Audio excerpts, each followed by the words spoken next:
জোড়া দিলে আল্লাহ তাকায় না, আল্লাহ বাঙ্গা দিলের দিকে তাকায় থাকে। আর একটু জোরে বলেন না। সেজন্য মনে রাখবেন, আপনার সুন্দর দিল দেখার জন্য অনেক থাকবে, বাঙ্গা দিল দেখার জন্য কেউ থাকবে না। ওই দিলটাই আপনার রব তাকায় আছে সেই দিলের দিকে, বলেন সুবহান। সেজন্য আমি প্রায় সময় বলার চেষ্টা করি এবং নিজের ভিতরে রাখারও চেষ্টা করি, যে দুঃখ আপনাকে আমাকে রবের দিকে নিয়ে যায়, যে কষ্ট আপনাকে আমাকে নামাজের সিজদার দিকে নিয়ে যায়, যে যন্ত্রণা আপনাকে আমাকে তাহাজ্জুদ নামাজের দিকে নিয়ে যায়, যে দুঃখ কষ্ট যন্ত্রণা আমাদেরকে আল্লাহর সবরের দিকে নিয়ে যায়, সেই দুঃখ কষ্ট বাহ্যিকভাবে দুঃখের হলো, পরকালের চোখ দিয়ে তাকালে দেখবেন প্রত্যেকটা জায়গায় নিয়ামত আর নিয়ামত। কেমন নিয়ামত? ওই দুঃখটা আসার কারণে আপনি ধৈর্য ধরেছেন, ধৈর্য ধরার কারণে আল্লাহর প্রিয় হতে শুরু করেছেন, ওই ধৈর্যটা ধরার কারণে আল্লাহ পাক আপনার গুনাহ মাফ করতেই আছে, মাফ করতেই আছে। সুবহান আল্লাহ আমাদের সবাইকে নবীর ওয়াফাদার উম্মত হয়ে কবরে যাওয়ার তৌফিক দান। আল্লাহ বলবে যে আমার বান্দারে প্রতি খেয়াল রাখিস, আমার বান্দারে গার্ড দে। আল্লাহ কেন বলে? আল্লাহ পাক বলে যে ইন্নাল্লাহা মা'আস সাবিরিন, আমি ওয়াদা করেছি আজকে থেকে সেটা বাস্তবায়ন শুরু হয়ে যাবে। এবার আপনার চাচার আসতে দেন না যুদ্ধ করতে, এবার আসতে দেন না আপনার মামারে যুদ্ধ করতে, এবার অমুক সমুকরে আপনার বিরুদ্ধে যুদ্ধ করতে আসতে দেন না। আপনার বিরুদ্ধে তারা লাগবে, তাদের বিরুদ্ধে আল্লাহ লাগবে। ওই সময়টা আসা পর্যন্ত যেটা ধরতে হয় এটার নাম ধৈর্য। একটু জোরে বলেন না। তো সেজন্য ধৈর্য এবং শুকরিয়া কয়টা জিনিস? একটু জোরে বলেন। ধৈর্য এবং শুকরিয়া। কি করব আমরা? যা পাই নাই, যা পাই নাই আলহামদুলিল্লাহ, যা পেয়েছি, যা পাবো, যা হারিয়েছি সেটা আমার ছিল না, আর যেটা পেয়েছি সেটার যোগ্য আমি ছিলাম না। যা দিয়েছেন আল্লাহ দয়া করে ভিক্ষা দিয়েছেন। আমার আপনার আমাদের বলতে মূলত কিছু, সেজন্য বুঝি না বুঝি বলবো যে আলহামদুলিল্লাহ আলহামদুলিল্লাহ আলহামদুলিল্লাহ। পক্ষে হলেও বিপক্ষে হলেও যদি শুনেন যে আপনার দুশমনে গোল্ডেন এ প্লাস পাইছে, শুনি নাই, আপনার ঘরের মানুষের বিয়ে ঠিক হয় নাই কিন্তু ওই ওনার ছেলের মেয়ের বিয়ে ঠিক হয়ে গেছে, আপনি শুধু আলহামদুলিল্লাহ বলতে থাকেন। কোন দিক থেকে যে কি আসবে আপনি হিসাবও মিলাইতে পারবেন, কারণ এটা রবের ওয়াদা। লা ইন শাকারতুম লা আযীদান্নাকুম। হায় হায় সুবহানাল্লাহ। রব বলে যে বান্দা তুই কি কম চাস না বেশি চাস? আল্লাহ আমি বেশি চাই। আল্লাহ পাক বলে যে তাহলে শুকরিয়া কর। আল্লাহ শুকরিয়া করলে কি হবে? আল্লাহ পাক বলে যে লা আযীদান্নাকুম, অবশ্যই অবশ্যই আমি বাড়াই দিব।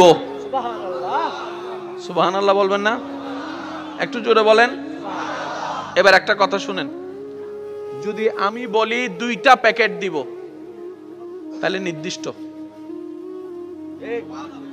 আপনি আমাকে একটা প্যাকেট দেন আমি 2টা দিব, জায়গা নির্দিষ্ট। আর যদি আমি আপনাকে বলি আপনি আমাকে একটা দেন আমি বাড়াই দিব, অনির্দিষ্ট।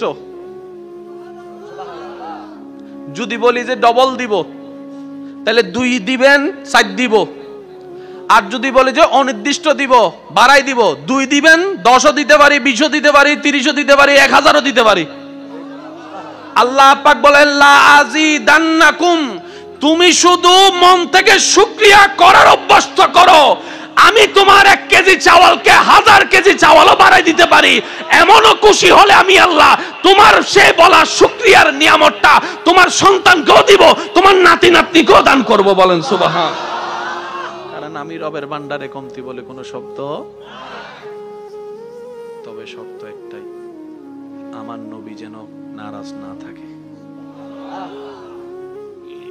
আমার নবীকে খুশি করে আমার কাছে আসিস,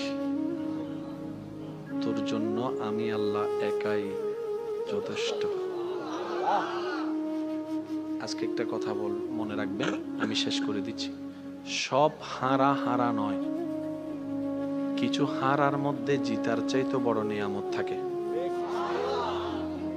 বাহ্যিকভাবে কারবালার ময়দানে ইমাম হোসাইন হেরে গিয়েছেন, বাহ্যিকভাবে কারবালার ময়দানে এজিদ জিতে গিয়েছেন, কিন্তু আসল হারাটা কে হেরেছে সেটা যদি 2024 সালে রওজানের মধ্যে যদি এসে একটু হাঁটাচলা করেন, তাহলে দেখবেন এদিক থেকে ইমাম হুসাইনের নাম, ওদিক থেকে ইমাম হুসাইনের নাম, ওনার সন্তানের নাম ইমাম হুসাইনের নামে নামকরণ করা হয়েছে, এদিকে ইমাম হুসাইনের নাম, মাহফিলে ইমাম হুসাইনের নাম। কিরে মিস্টার এজিদ, তুমি না জিতেছিলা, তোমার নাম কই? একটা কথা মনে রাখবেন, আমাদের চোখে জিতা আল্লাহর রহমতের চোখে জিতা এক নয়। উহুদের যুদ্ধে মুসলমানরা বাহ্যিকভাবে হেরেছে, কিন্তু ওই দিন হারাটা বেশি দরকার ছিল মুসলমানের, ওই একটা হারায় হাজারটা জয় এনে দিয়েছে। এই জিনিসটা একটু মাথায় রাখবেন। আপনার যদি দেখেন যে লস হচ্ছে, আপনি শুধু ঈমান রাখবেন এই লসের মধ্যে লাভ। সুবহানাল্লাহ বলেন না? আর একটু জোরে বলা যাবে সুবহানাল্লাহ? আমরা আমাদের বুঝার চেষ্টা করি বলেই সেটা বোঝা সম্ভবপর নয়। আর আল্লাহর কুদরত বুঝার মতো জ্ঞান বুদ্ধি আমাদের কারো কাছে। বায়েরা ইউসুফ নবীকে ফেলছে কুফে, বায়েদের দৃষ্টিতে ইউসুফ নবী শেষ, আল্লাহর দৃষ্টিতে ইউসুফ নবী মাত্র শুরু। সেজন্য একটা কথা মনে রাখবেন, বান্দার চোখে যেটা শেষ, আল্লাহর রহমতের চোখে সেটা হয়তো শুরু হতে পারে।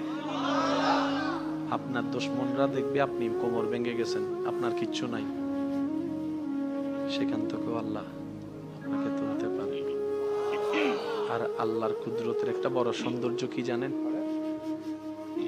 মনোযোগ আছে? পিছনের ভাইগুলো মনে কষ্ট পাচ্ছেন না? মনোযোগ আছে?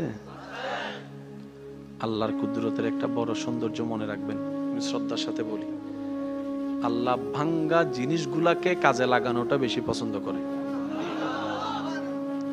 আপনি একটা বীজ যেটা রোপণ করবেন সেটাকে হাজারবার দেখে রোপণ করেন, ঠিক আছে কিনা, পোকা খাইছে কিনা, এটা কোনো ছিদ্র নাই, কিছু নাই, একদম প্লেন, তো রোপণ করেন। আল্লাহ সে বীজটাকে ফাটাই দেয়, আল্লাহ সে বীজটাকে ফাটাই দেয়। যেটাকে আমরা ক্লিন রাখি আল্লাহ সে এই ফাটা থেকে তুলে যায়। মেঘের কোনো অভাব নাই, কিন্তু বৃষ্টি পড়ার আগে মেঘটাকে আল্লাহ ফাটাই দেয়। একটু জোরে জোরে বলেন না? আমাদের সবাইকে জীবনে এমন প্রশ্নের উত্তরে হাত তোলার সুযোগ দান করুন, সচক্ষে কাবা দেখার তৌফিক দান করুন, নবীর রওজার সামনে দাঁড়িয়ে সালাতু সালাম দেওয়ার আমাদের সবাইকে আল্লাহ তৌফিক দান করুন। ওনাদেরকে জিজ্ঞেস করেন, পৃথিবীর সব জায়গায় বাতাস আছে, কিন্তু মদিনার বাতাস ভিন্ন। আপনাদের আত্মীয় স্বজন যদি কেউ তা মদিনা শরীফ থাকে, ওনাদেরকে একটু জিজ্ঞেস করবেন, মদিনার হাওয়াটাই ভিন্ন। আর হানির বরে আমার লাগি তারা কিন্তু মনির দিয়ে তালা হই দিয়েছে, কেন জোর অহজ ভাই। মদিনার বাতাস ভিন্ন, মদিনার বাতাসের ঘ্রাণ ভিন্ন। এই যে একটা বাতাস লাগলে আমাদের শরীরে খবর হয় বাতাস লাগতেছে, এই লাগাটা ভিন্ন। আর মদিনা শরীফে আল্লাহ তাআলা এমন বরকত নাজিল করেছেন, সেখানে আপনি 10 মিনিট ঘুমাইলে ঘুম থেকে উঠলে মনে হবে আপনি যেন 10 ঘন্টা ঘুমাইছেন। ওখানে ক্লান্তি জিনিসটা তেমন লাগে না, সব সময় ফুল এনার্জি, সব সময় ফুল এনার্জি। আল্লাহ যদি কখনো নিয়ে সচক্ষে দেখার, আল্লাহ আমাদের সবাইকে তৌফিক দান করুন। মদিনা হবে নাই বা কেন, আল্লাহর বন্ধু যে শুয়ে আছেন, আল্লাহর বন্ধু বলে কথা ভাই, আপনার আমার বন্ধু না, আল্লাহর বন্ধু। কে আল্লাহ? যিনি ইন্নাল্লাহা আলা কুল্লি শাইইন কাদির। ওই আল্লাহর বন্ধু শুয়ে আছেন মদিনায়। সালাতু সালাম গো আমার, দুরুদ সালাম গো আমার, কয় নবী মুস্তাফায় তোমরা যদি যাও গো মদিনা। সবাই সবাই কি আওয়াজে? সালাতু সালাম গো আমার, দুরুদ সালাম গো আমার, কয় নবী মুস্তাফায় তোমরা যদি যাও না মদিনা। মদিনা তোমরা যদি মদিনা শরীফের মাটি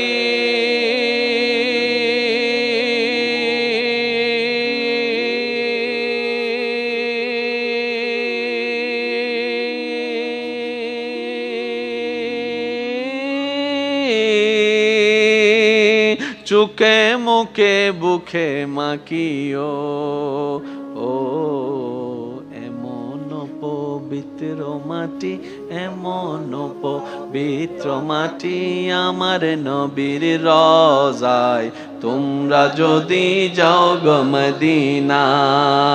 সালাতু সালাম গো আমার দরুদ সালাম গো আমার কয় নবী মুস্তাফায় তোমরা যদি যাও গো মদিনা। সেই নবীর উম্মত একবার বলেন মারহাবা। ওদিকে গেলে কথা অন্যদিকে চলে যাবে, আসেন। ফাজকুরুনি একটু বললে খুশি হব। ফাজকুরুনি আযকুরুকুম, হাজার বার শুনেছি। আজকে একটা কথা মনে রাখবেন, সারা পৃথিবীর সমস্ত জ্ঞানী ব্যক্তি 10,000 কোটি বছর ওয়াইজ করে বক্তব্য দিয়ে কিতাব লেখে যতটুক জ্ঞানের পাহাড় হবে সমস্ত কিছু কোরআনে আল্লাহ তাআলা এক শব্দে শেষ করে দেন। আর একটু জোরে বলেন না। কোরআনের মওজাজাটাই ভিন্ন। 10,000 কোটি মানুষ 10,000 কোটি বছর ওয়াইজ করো সে জ্ঞানের পাহাড় আনতে পারবে না, আল্লাহ এক শব্দে যেটা বুঝাই দিবে। আল্লাহ বলেছেন ইন্না আতাইনা কাল কাউসার, ইন্না আতাইনা কাল কাউসার। তিনটা শব্দের ভিতরে শত শত বছর ওলামায়ে কেরামের জীবন পার হয়ে গিয়েছে। কেউ কিতাবের লিখনির মাধ্যমে, কেউ তাফসীরের মাধ্যমে, কেউ তাশরীহের মাধ্যমে, কেউ ওয়াইজের মাধ্যমে, কেউ বক্তব্যের মাধ্যমে, কেউ ক্লাসের মাধ্যমে শত শত বছর পার হওয়ার পরও আজকের উলামায়ে কেরামকে জিজ্ঞেস করেন হুজুর এবার আপনার সিদ্ধান্ত কি? ইন্না আতাইনা কাল কাউসারের কামা হক্কুহু মুকাম্মিল তাফসীর কি শেষ হয়েছে? হুজুর বলবে এখনো শেষ হয় নাই, কিয়ামত পর্যন্ত শেষই হবে না। বলেন সুবহান। এটা হচ্ছে কোরআনের বড় সৌন্দর্যতা। এই দেখেন, কষ্ট হচ্ছে না তো আপনাদের? প্রত্যেকটা বান্দার কাছে আল্লাহ পাক নামাজের হিসাব নিবে না? বলেন না, নিবেন না? রোজার হিসাব আল্লাহ তাআলা কিন্তু শুকরিয়ার হিসাবও নিবে। কি কি শুকরিয়া করছস বল। এবার চোখে দিয়েছেন কে? আল্লাহ। তো দেখতে পারাটা আল্লাহর রহমত, আল্লাহর নিয়ামত, তাহলে শুকরিয়া আদায় করতে হবে। ঠিক আছে? বলতে পারা আল্লাহর নিয়ামত, তাহলে শুকরিয়া করতে হবে। শুনতে পারা আল্লাহর নিয়ামত, এভরিথিং আল্লাহর নিয়ামত, শুকরিয়া করতে হবে। তাহলে এখন কি হবে জানেন? 24 ঘন্টা আমাদের কি করতে হবে? আল্লাহ যতক্ষণ জাগ্রত থাকবো চোখে দেখতেছি, আল্লাহ চোখের ফলক খুলছে, তোমার দয়া আলহামদুলিল্লাহ। চোখ বন্ধ করছি, তোমার দয়া আলহামদুলিল্লাহ। হাঁটতেছি, তোমার দয়া আলহামদুলিল্লাহ। বসতেছি, তোমার দয়া আলহামদুলিল্লাহ। খাইতেছি, তোমার দয়া আলহামদুলিল্লাহ। দুঃখেছি, তোমার দয়া আলহামদুলিল্লাহ। ফেটে গেছে, তোমার দয়া আলহামদুলিল্লাহ। তো একটা বান্দা যদি 24 ঘন্টা শুধু আলহামদুলিল্লাহ বলার থাকে, সংসার করবে কখন? বুঝতে পারি না মনে কথা। সে ব্যবসা করবে কখন? সে চাকরি করবে কখন? সে কাস্টমারের সাথে যে কথা বলবে কখন? কারণ আল্লাহ পাক বলেছেন ফাশকুরুলি, আমার শুকরিয়া করতে থাকো। ইসলাম কত চমৎকার দেখেন। এই 24টা ঘন্টার প্রত্যেকটা নিয়ামতের শুকরিয়া যদি আলাদা আলাদা ভাবে করতে হয়, 24 ঘন্টার প্রত্যেকটা সেকেন্ড শেষ হয়ে যাবে। ব্যবসা করা হবে, একটু জোরে বলতে হবে। চাকরি করা হবে, হাঁটা হবে, বসা হবে, বিবাহ করা হবে, সংসার করা হবে, ফ্লাইট চালানো হবে, কিচ্ছু করা যাবে না। নবী বলছেন আল্লাহ শুকরিয়ার হিসাব তো হাসরের ময়দানে তুমি নিবা।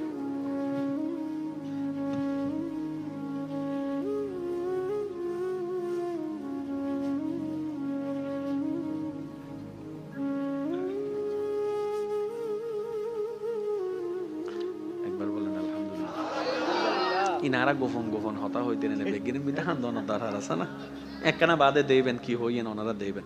আল্লাহ কবুল করব। এত আস্তে করি কে হইও হদুনা সালাক মুখ বাঁধি বেলি হতা একটু লারিন না নলারিন হুজুরে কিনতে হ্যাঁ না। একবার বলেন আমিন। কষ্ট হচ্ছে না তো আপনাদের? তো নবী রাহমাতুল্লিল আলামিন বলছেন আল্লাহ 24 ঘন্টা যদি আমার উম্মত শুকরিয়া করতে থাকে, সে চাষ করবে কখন? বলেন না ভাইয়া, সে কাজ করবে কখন?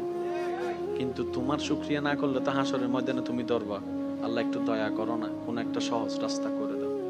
আল্লাহ তাআলা বলেন, আপনার উম্মতকে বলেন 24 ঘন্টার প্রত্যেকটা সেকেন্ড আমার শুকরিয়া করার দরকার নেই। আমি একটা শব্দ দান করলাম, এই শব্দটা তাকে পড়তে বলবেন, সে একটা শব্দ পড়বে, 24 ঘন্টার প্রত্যেকটা সেকেন্ডের শুকরিয়া আদায় করা হয়ে যাবে। আল্লাহ শব্দটা কি? আল্লাহ পাক বলেন আপনার উম্মতকে বলবেন তারা যেন আলহামদুলিল্লাহ বলে। এবার সবাই মিলে একটু বলেন তো আলহামদুলিল্লাহ। কয় সেকেন্ড লাগছে? জোরে বলেন না। অর্থটা কি? সমস্ত প্রশংসা তোমার। আলহামদুলিল্লাহ, তুমি আল্লাহ যা দিয়েছ সব নিয়ামতের প্রশংসা তোমার। এই আলহামদুলিল্লাহর ভিতর চোখ আছে না নাই?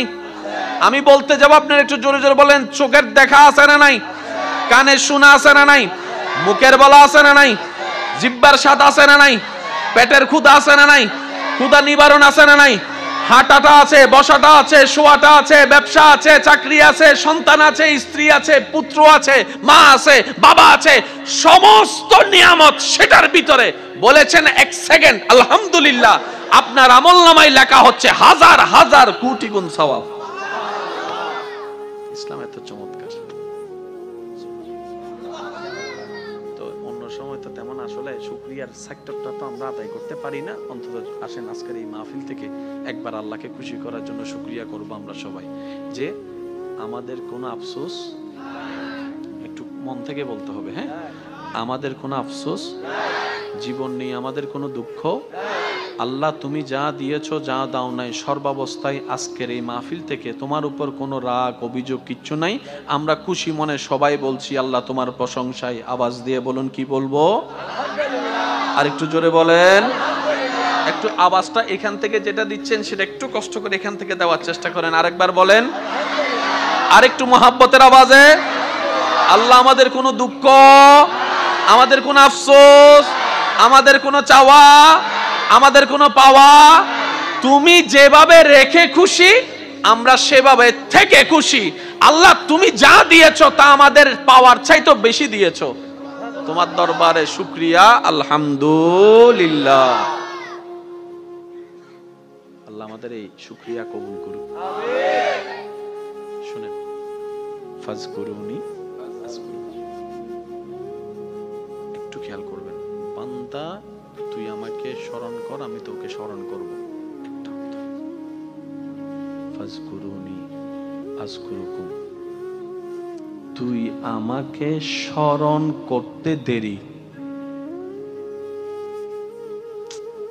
আমি প্রথমে বলেছি একটু দিল দিয়ে শোনা লাগবে। ফাজকুরুনি, তুই বান্দা আমাকে ডাকতে দেরি। আযকুরুকুম, সারা দিতে আমার দেরি হবে না। ফাজকুরুনি, বান্দা তুই আমাকে স্মরণ করতে দেরি। আযকুরুকুম, তোকে স্মরণ করতে আমার দেরি হবে না। এক কথায় ফাজকুরুনি, বান্দা অভাবে পড়ে তুই আমাকে স্মরণ কর। আযকুরুকুম, অভাব থেকে মুক্তি করার মাধ্যমে আমি তোকে স্মরণ করব। সুবহানাল্লাহ। ফাজকুরুনি, বান্দা বিপদে পড়ে তুই আমাকে স্মরণ কর। আযকুরুকুম, বিপদ থেকে উদ্ধার করে মাধ্যমে আমি তোকে স্মরণ করব। ফাজকুরুনি, অসুস্থ হয়ে তুই আমাকে স্মরণ কর। আযকুরুকুম, তোকে আমি নিরাময় দিয়ে স্মরণ করব। সুবহানাল্লাহ। ফাজকুরুনি, তুই ঋণে পড়ে আমাকে স্মরণ কর। আযকুরুকুম, আমি ঋণ মুক্তি দেওয়ার মাধ্যমে তোকে স্মরণ করব। ফাজকুরুনি, তুই পারিবারিক অশান্তির মাধ্যমে আমাকে স্মরণ কর। আযকুরুকুম, শান্তি দেওয়ার মাধ্যমে আমি তোকে স্মরণ করব। ফাজকুরুনি, বউয়ের অত্যাচার, স্বামীর অত্যাচার, এলাকার অত্যাচার, পরিবারের অত্যাচার, বাবা চাচা মামার অত্যাচারে তুই ধৈর্য ধরে আমাকে স্মরণ কর। আযকুরুকুম, বিজয়ের দেওয়ার মাধ্যমে আমি তোকে স্মরণ করব। ও বান্দা, তোর এত টেনশন কিসের রে? আমি আল্লাহ তো তোর জন্য আছি। সুবহানাল্লাহ, আমি আছি না তোর? আরে যার কেউ নাই তাই না টেনশন করে, যার টাকা নাই সে টাকা নিয়ে টেনশন করে, যার অভিভাবক নাই সে অভিভাবক নিয়ে টেনশন করে, যার মোবাইল নাই সে মোবাইল নিয়ে টেনশন করে। আরে আমি আল্লাহ তো আছি তোর, আমি আল্লাহ তো আছি যিনি ইন্নাল্লাহা আলা কুল্লি শাইইন কাদির। আমি আল্লাহ রহমান তো আছি, আমি রহিম তো আছি, আমি গফফার তো আছি, আমি সত্তার তো আছি। সুবহানাল্লাহ, আমি গফফার তো আছি, আমি রাজ্জাক তো আছি। আরে আমি থাকতে তোর টেনশন কি? বান্দা বলে যে কথা তো ঠিক, যার নাই সে এনে টেনশন করে। আমার আল্লাহ যদি আমার থাকে, আমার তো টেনশন করার দরকার।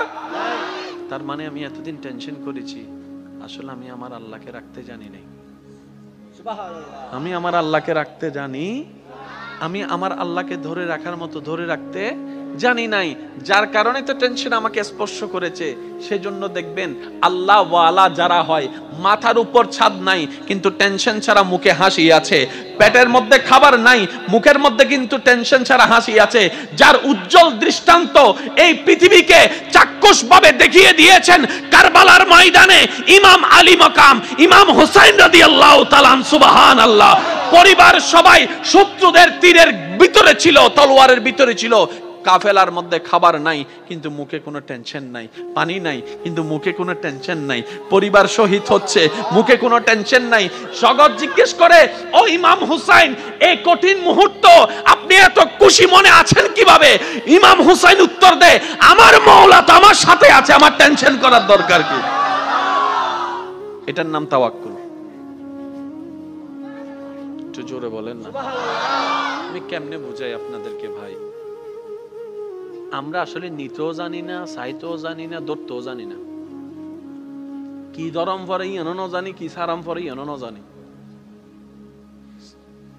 আল্লাহ বহু সময় অনেক সামনে 10 কোটি টিয়া দিব, দৈল্য অনেক বিপদ পরিবার বুঝেন না। বাড়ির অনহবেন দি তার হাসাই সিদে দড়ি ফেলে পরীক্ষাত মাথা না বাজি পরীক্ষাত। এই যে কিছু টেকনিক আছে, এই বুঝবুঝিন নফারি বলি তো শয়তান আরারে ল্যাং মারে। এই ল্যাঙ্গিবেন নফরি বেল্লাই আল্লাহ আরারে কিন্তু কোরআনত আগে কেন ইঙ্গিত দি ফেলি, আরা কেল ন করি দি ওয়া কুনু মা'আস সাদিকিন। ও বান্দা, তোর হামল দিয়ে আরে খুশি করন, তোর হামল দিয়ে আরে রাজি করন, কিন্তু আরে রাজি করতু নদীপতি বলদি শয়তানে। সুতরাং তুই একখান হাজগর নামাজ দোয়া ইমান বেগিন ঠিক রাখিয়ে রে, আর হনো বন্ধুল্য বন্ধুত্ব রাখ, কারণ শয়তানের চাইল তুই বুঝদিনি। এন একজন হলো বন্ধুত্ব রাখ যে শয়তানের অনাই এরা আরে খুশি করছি। তুই বেল্লতা আইলেই তোর পরামর্শ দিব, এটা অন্য দরিস, এটা অন্য দরিস খবর আছে। নামাজ সহ্যস না জিউজুর ফুজি আজিয়া ফাইলে সাইরে হাতে কানা নফল নামাজ পড়ি ফেলাস রাতিয়ে। সুবহানাল্লাহ না হরা ইয়ার রমজানের রোজা রাহস না, উজুর রাহিবে চেষ্টা করি তো গিয়া গছ না। সোমবারত তো বিশিতবার দুয়া আছে, উজুর হাজার ফাইতান ন। আচ্ছা কা হাজগো তুই সোমবারে না ফাইলে অন্তত বিশিতবার তো শুক্রবার তো ছুটি আছে, শুক্রবার বিশিতবারই রাখছ না। বন্ধু ইবের হাসকি ইবা অনারে টেলি টেলি আল্লাহর কেলে যাবে, যা যা যা। মাঝখান দুইটা আছে না, উইতে উইতে নাই বলে ওইটা তো মোড়ে মোড়ে আছে, মোড়ে মোড়ে আছে তো অন্য আদুউম মুবিন। ইতে ইতে নামত তো নদীর দিন আমি না ভাগ দেখে করতাম, উইতে আছে না। এই যে এসে দেখুন নমা তার হানি বয়রা পালা উইতে আছে না। ইতে সাওয়া কি আর আছেন আল্লাহর হাসে, আর আছেন আল্লাহর প্রিয় অন্য বাড়ি এনে তো সাওয়া মনে মনে দিয়ে দেখি এটা এবার সুন্দর করে স্বর্ণ তলা দুয়ার কি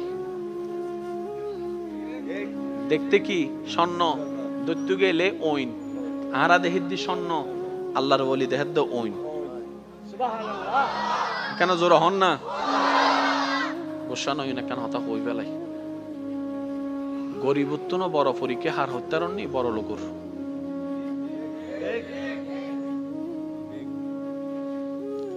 যাদের কিছু নাই তাদের চাইতে বড় পরীক্ষাই আছে যাদের কাছে অনেক কিছু আছে। আমরা আমরা বলি না অভাবের স্বভাব নষ্ট, এটার চেয়ে বড় কথা হচ্ছে যে যার কাছে বেশি আছে কষ্টে আছে। কিরকম জানেন? একটা সিম্পল উদাহরণ, এটাকে অন্যভাবে নিবেন না। কামাইছেন আপনি সব, মারা যাবার সময় আপনি জানেন যে এগুলো সব ভোগ করবে অন্যরা, আপনার কেমন লাগবে? দিন রাত করলাম আমি, গাম জড়াইলাম আমি, জমাইলাম আমি, গাড়ি কিনলাম আমি, ট্যাক্স দিলাম আমি, জায়গা কিনলাম আমি, মামলা লড়লাম আমি, বুক গরিবের টাইম যেতেছি দুই বেকিন হাইবু দিতে না।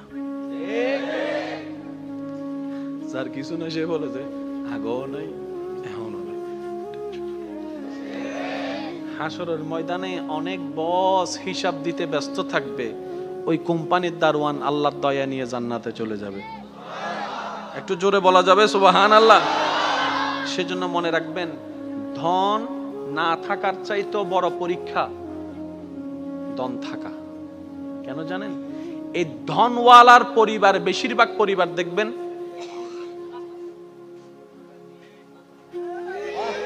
আমি সবাইকে বলছি না, বেশিরভাগ ধনওয়ালার বেশিরভাগ পরিবারের সন্তানরা দেখবেন মা বাবাকে সম্মান করে না।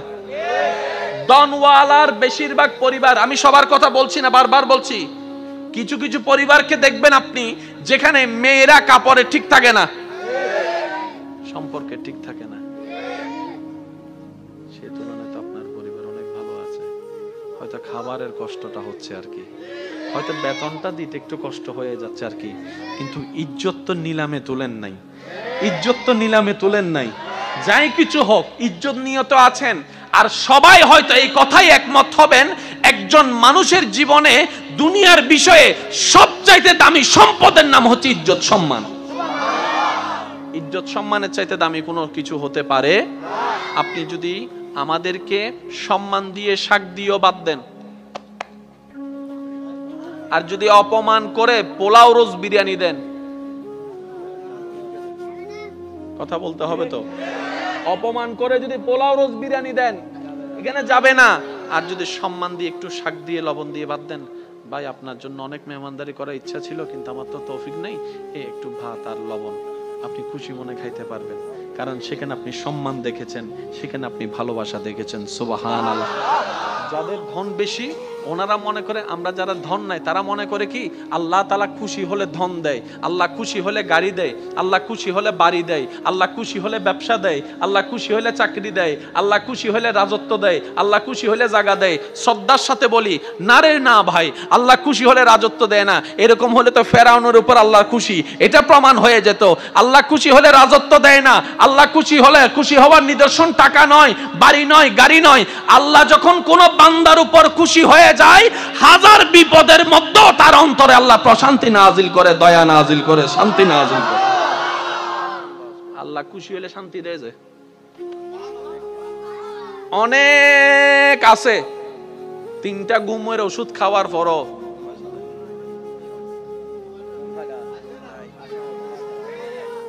আরেকজন বাঙ্গা ঘরে থাকে, বাট্টা খাওয়ার পরে, নামাজ পড়ে বাট্টা খাওয়ার পরে যখন শুই,